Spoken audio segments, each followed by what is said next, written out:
Alright YouTube, we're just going to take a brief look at the etrac menu. This video will be good for beginners, basically if you want to see what the etrac menu looks like and if you're thinking about buying one. I know a lot of people worry about how complicated it is, and it's really not that bad once you read the manual and have a bit of a practice, even if it's just indoors of it, get used to it. It's pretty good really, it's easy to understand. So we'll switch the detector on. And that's what you're faced with first of all. I'll switch the light on.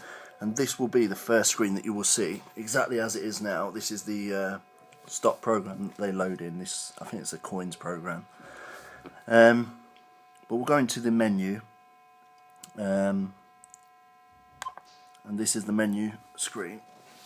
And this is your user modes, if you can see there. So you can select various user modes.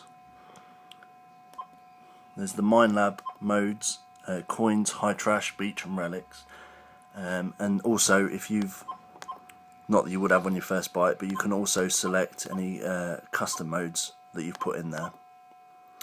The discrimination has more modes in it. If you go to select this, you can also edit your own patterns. These are my patterns obviously there, but you've also got your quick mask in there, your modes that you can save, all metal, coins, jewellery, foil, pull tabs, crown, it goes on and on. There's a lot in there to make your own discrimination patterns using their patterns. You can customise them and combine them together in that. I won't go into too much detail, I just want to show you basically what it looks like. The next is the sensitivity menu. You can have, with the etrac, auto or manual sensitivity. They suggest that you start off in auto. When in auto, you can basically set it to go at auto, or you can go up to +3 or -3 on auto, so that you're working below what it suggests or slightly above what it suggests. Obviously you've got your manual level, which goes up to 30. The next is your audio menu. How loud you want your threshold, your volume limit, which you set basically for your headphones, or if you're not using headphones. If you're using headphones, you want it a lot lower.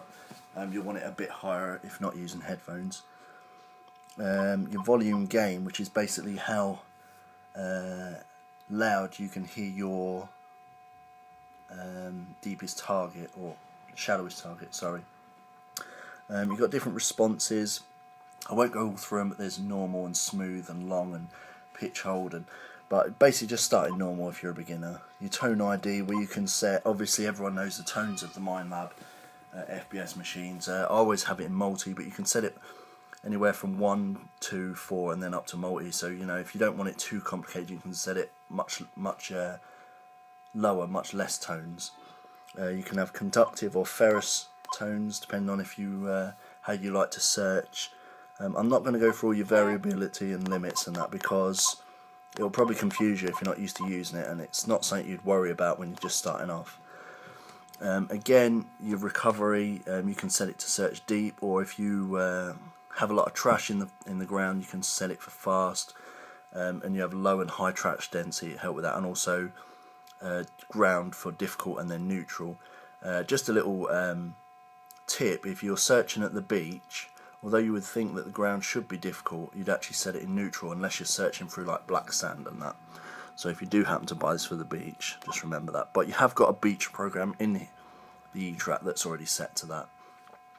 And these are just your preferences really, the contrast of the screen, how light or dark it is. How the pinpoint mode works, there's two different types. There's normal and sizing. And basically the normal will work where you can just hear it, and the sizing will actually give you a better target. As you're going over it, you can tell roughly what size and shape it might be. And then just what you want to see on the screen. And there's your master reset if you need it, if you get really stuck. The other thing to remember is you don't have to do a master reset, because you'll lose everything, even all your custom programs and patterns. If you switch the machine off, like so, and then switch it back on again, but hold the button down, what it will do is not a master reset, but if I just switch that on, it's just a normal reset. So it'll put all your settings back, but you'll still keep all your custom programs and patterns. That's something to remember. So as always, comment, rate, subscribe, let me know what you think, and cheers YouTube.